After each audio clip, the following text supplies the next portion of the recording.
tere tulemast tagasi. Nagu igal nädalal jätkame nüüd rubriigiga, kus tuletame meelde, et talvised olud on käes ning autojuhtidel tuleb arvestada pimeduse, libeduse ja jääga. Kerli, oled sa nüüd kuuldel? Jaa, olen küll. Mõnda aega tagasi nägime, kuidas sa valisid välja täiesti uued talverehvid. Kas nüüd peame vaatama siis otsepildis, kuidas neid rehve ka vahetatakse? Kerli, mina helistan tavaliselt rehvi vahetuse ajal ühe kohvi teha ja lasta professionaalidel asjaga tegelda. Kuidas sul lood on? Ei, minul on rehvid juba ammu vahetatud, sest teadupärast on talverehvid kohustuslikud 1. detsembrist kuni 1. märtsini ja tegelikult arvatakse, et ainult rehvi vahetus on see, mis on talveks ettevalmistus. Tegelikult on palju rohkem, mida me võiksime ja peaksimegi ära tegema, seda nii enda kui liiklusohutuse huvides. Tere Meelis, sina tead ilmselt autode hooldamisest absoluutselt kõike. Kuidas siis teha nii, et oleks hea meil endil, teistel liikluses ja autol ka? Tere Kerli! Kõigepealt peab kindlasti alustama sellest, et me ise oleks teistele nähtavad ja ka meie näeks teisi. Peame kontrollima üle oma sõiduki lähituled, kaugtuled, ääretuled, udutuled. Kas kõik on töökorras ja kõik tuled põlevad? Kas ääretuled põlevad? Põlevad. Kas ka lähituled põlevad? Olemas. Kas kaugtuled põlevad? On. Aga nüüd vaatame üle suunatuled. Põleb. Põleb. Kas eesmised udutuled põlevad? Põlevad. Mõlemad. Mõlemad. Väga hea. Aga nüüd vaatame, kas ka tagumine põleb. Oota, ma lähen jooksen taha, ma vaatan. Põleb. Mõlemad numbrituled on ilusti töökorras. Jaa, mõlemad põlevad. On. Ja ka kas parem pool on? On. Meie teed on soolalumesed, lörtsised. Kuidas me saame oma auto keret kaitsta? Alustame kindlasti salle saabudes sellega, et me peseme oma auto korralikult puhtaks. Ehk et kindlasti laseme ära teha pigipesu. Kui on vähegi võimalust, siis kindlasti soovitame peale kanda ka vaha. Selle tegevusega hoiame siis oma auto talvel puhtamana ja ka korrosiooni kildamana. Aga kuidas veel talveks valmistuda? Lõviosa meie autopargist on küll 10 aasta vana ja kindlasti kõik autoomanikud ei külasta margiesindusi.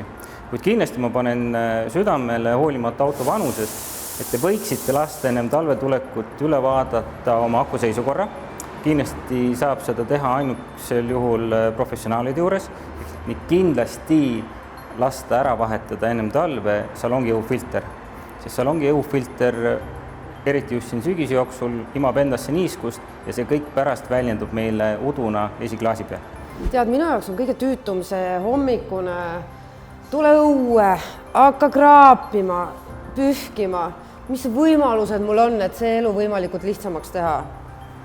Tegelikult võimalusi on väga mitmeid ja näiteks kõik need tooted, mis meil siin on ilusates spreipudelites, on tegelikult selle jaoks mõeldud. On siis nii-öelda jääennetajaid, on juba ka jääsulatajaid, on kondensaadi eemaldajaid ja on ka siis vihmavee või siis sulanud lumevee ärajuhtimiseks vahendeid. Nii et valik on suur ja kirju, kõik nad aitavad teha meie elu stressivabamaks ja lihtsamaks. Aga üks suur probleem talvel, minul on olnud seda korduvalt, uksi ei saa lahti. Kinni lahti käib, tekib siia mingi vesi vahele. Selle jaoks, et uksed käiksid talvel lahti, tuleb kindlasti uksetihendeid hooldada. Selle jaoks kõige lihtsam ja mugavam vahend on juba selline aplikaatoriga silikon, millega siis me mitte ainult ühe korra ennem talve, vaid tegelikult jooksvalt talve jooksul hooldama oma tihendeid, et nad ei jäätuks. Ja lihtsalt tõmban siia peale nagu kingaviks. Oi. Täpselt nii lihtne see ongi. Ja kõik need teen üle ja ongi juba parem elu.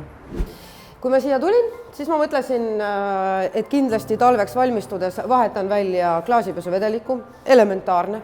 Ja. Teine asi, mõtlesin, et inimesed räägivad, et labidat on vaja talvel. Labidas võiks tõesti olla igal autojuhil talveperioodil pagasnikus, kas siis on seda endal vaja või on vaja appi minna mõnele kaasliiklejale, siis asendamatu osa talvisel ajal. Minu auto on talveks valmis, olen leidnud selle aja, et ta talve korda seada, aga teile siit veel üks oluline soovitus. Talveks valmisolek ei tähenda ainult seda, et me tegeleme autoga, tuleb tegeleda ka endaga. me peame olema valmis selleks, et meil kulub sõiduks rohkem aega, me peame olema ettevaatlik ja tähelepanelik ja jälgima teeolusid, hoidma suuremat pikivahet ja üleüldse sõitma rahulikumalt. Head teed, kohtume järgmisel nädalal!